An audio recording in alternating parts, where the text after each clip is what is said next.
निष्काम स्वरूप दास जी महाराज।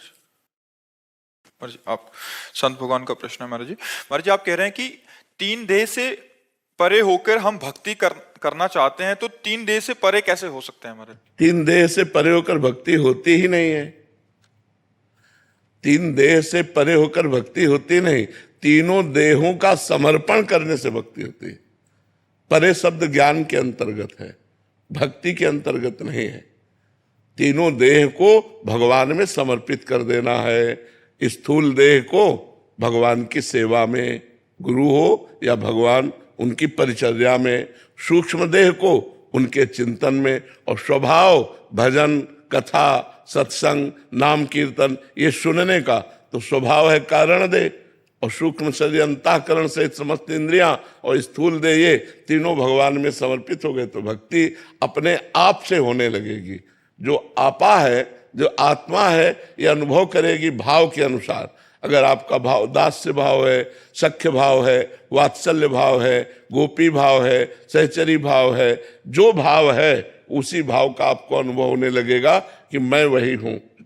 स्थूल देह सूक्ष्म देह कारण देह से परे है भाव देह, जो यातना देह और देव देह इस देहों से भी परे है भाव देह। उस भाव देह की प्राप्ति स्वयं को होती है, और स्वयं से फिर ठाकुर जी की दिव्य परिचर्या होती है। जैसे नारायण का उपासक है तो भगवान वैकुंठ बिहारी के वैकुंठ धाम में भगवत स्वरूप होकर वहां प्रवेश पाता है, तो वही आत्मस्वरूप ही तो भगवत स्वरूप होता है। लेकिन तीनों देहों का त्याग करके चिंतन रहित होकर अपने स्वरूप में स्थित होना यह ज्ञान का मार्ग है।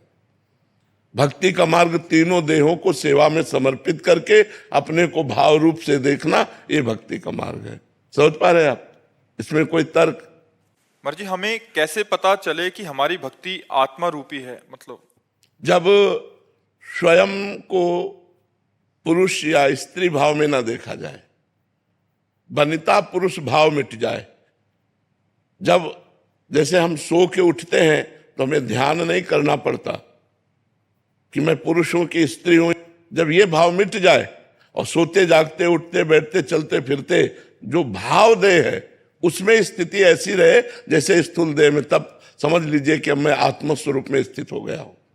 जैसे अभी हर समय ना स्मरण करने पर भी शरीर की स्मृति रहती है, ऐसे ही ना स्मरण करने पर भी स्वयं की स्मृति रहे। ये तो समझाना नहीं पड़ेगा कि मैं स्थूल नहीं, मैं सूक्ष्म नहीं, मैं कारण नहीं।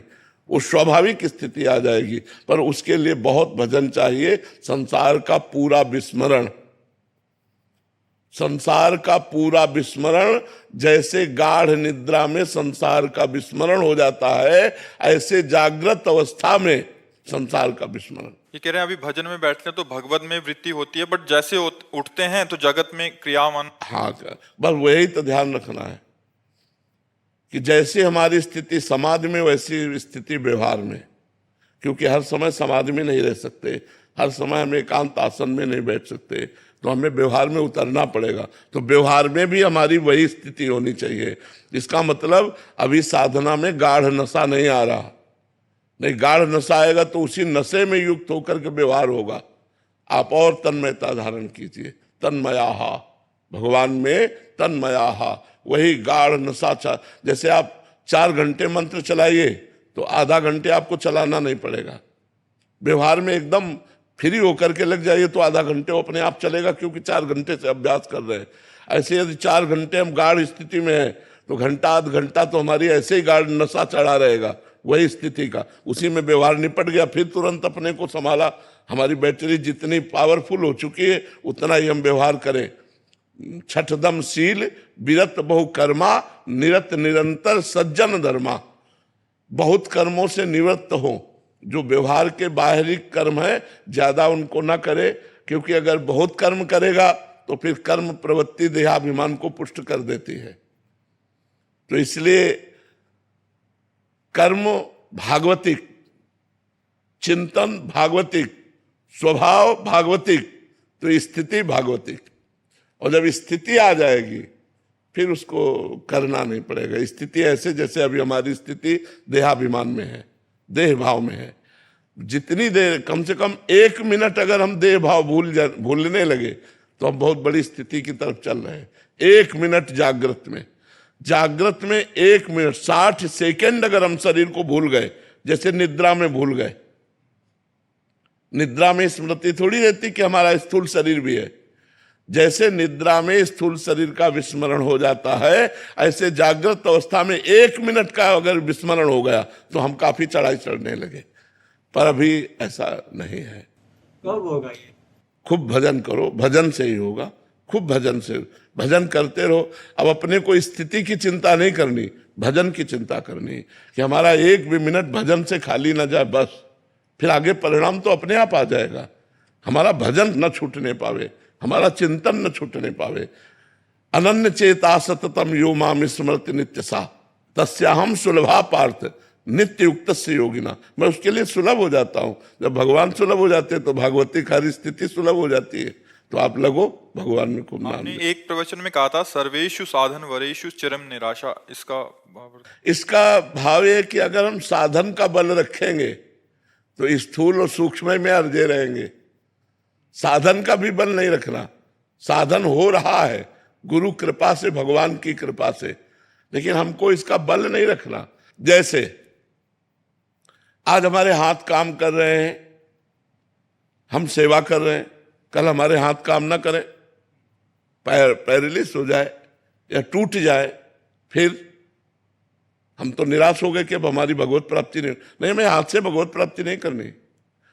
हमारी जबान खराब हो जाए, हमारा बोलना बंद हो जाए, हमारी स्मृति चली जाए, ये सब साधन के अंतर्गत है। जो मैं से शरणागत हुआ उसको भगवत प्राप्ति हो जाएगी। मैं में कभी कोई विकार नहीं होता।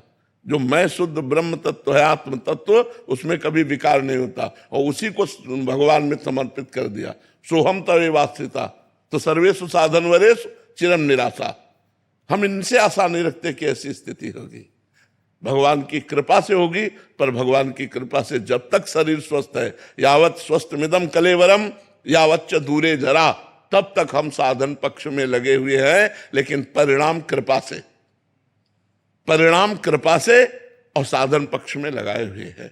भगवान की कृपा से साधन बन रहा है, जो वो उनकी कृपा से बन रहा है, और हमें भगवत प्राप्ति होगी उनकी कृपा से होगी। तो अहंकार नहीं बीच में आएगा। सर्वे साधन वरेश चिरम निराशा, अहंकार बीच में नहीं। अगर आशा साधन से है तो आप परिक्रमा देते हैं, आपका पैर टूट गया तो आप विचार कीजिए, नाशवान शरीर है, इस पर हम आशा रखें सच्चिदानंद की प्राप्ति के लिए, तो बहुत ही नादानी होगी। क्योंकि ये कभी भी कुछ भी अंग भंग हो सकता है, और हमारी साधना अगर इसी के आश्रित है तो भंग हो जाएगी। फिर हम क्या करेंगे? तो हम स्वयं सोहम तवेवास्थिता। अगर हमारा शरीर ठीक है, वाणी ठीक है, तो हम तनुवांग मनोभिर अमलय, शरीर से, मन से, वाणी से हम आपकी आराधना कर रहे हैं, साधना कर रहे हैं, और अगर ये सब गए तो मैं आपका हूं। इससे भगवत प्राप्ति हो जाएगी, आश्रय से, आत्मसमर्पण से। जो 8 भक्ति है ये साधन है, जो 9वीं भक्ति है ये साध्य है। श्रवणम, कीर्तनम, स्मरणम, विष्णुपाद सेवनम, अर्चनम, बंदनम, दास्य, साख्य और आत्मनिवेदनम। ये जो आत्मनिवेदन है ये सर्वेषु साधन वरेषु चिरम निराशा, मैं आपका हूं, इससे अनुभूति होती है। समझ पा रहे हैं आप?